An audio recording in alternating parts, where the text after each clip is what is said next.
ফারাক্কাবাসী তথা পশ্চিমবাংলাবাসীকে আমি ঈদুজ্জোহার শুভেচ্ছা অভিনন্দন ভালোবাসা জানাচ্ছি, অগ্রিম ঈদ মোবারক জানাচ্ছি। আমাদের কুরবানি ঈদ, ত্যাগের ঈদ।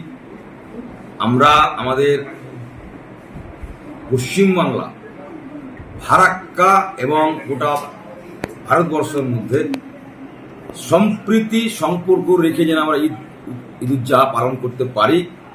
সকলকে বলবো এই ঈদের দিনগুলো সকলের সুখ সমৃদ্ধি, ঐক্য, ভালোবাসা, সম্প্রীতি বয়ে আসুক এবং এক অপরের পরিপূরক হিসেবে আমরা যেরকম বিগত দিনে বেঁচে আছি, সামনের দিনও যেন বাঁচতে পারি। আর আপনাদের মধ্যে বলবো যে পবিত্র ঈদুজ্জোহা আমরা পশু কুরবানি করি।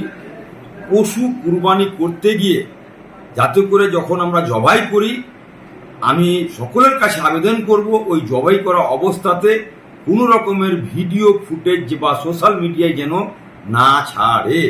কারণ এটা সেকুলার দেশে আমরা বসবাস করছি, কাউরির পছন্দ হতেও পারে, নাও হতে পারে। আর আপনি ওই সোশ্যাল মিডিয়ায় দিয়ে বিতর্কিত হবেন না। আমরা পুলিশ প্রশাসনকে বলেছি, পুলিশ প্রশাসন কিন্তু সজাগ। এই ধরনের কেউ যদি পোস্ট করে তাহলে আইনানুগ ব্যবস্থা নেবেন।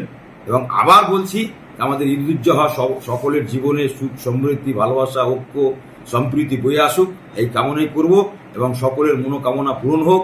আমাদের ভ্রাতৃত্ব, ঐক্য, সম্প্রীতি, বাংলার শান্তির মাটি, শান্তি থাক।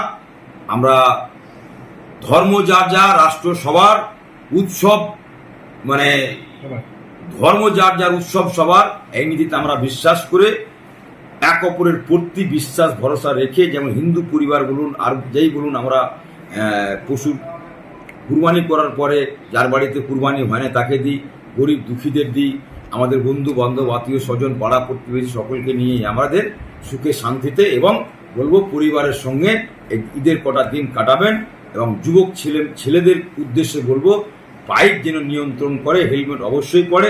কারণ আপনার আনন্দ কারোর পরিবারের জন্য দুঃখ না নিয়ে আসে এবং অপর ধর্মকে দুঃখ না দিয়ে পবিত্র জিনিসকে পবিত্র জায়গায় খাওয়ার যেটা অংশ এবং অবশিষ্ট জিনিসটা যেটা পবিত্রভাবে মাটিতে পুঁতে দেওয়ার পরামর্শ দেওয়ার।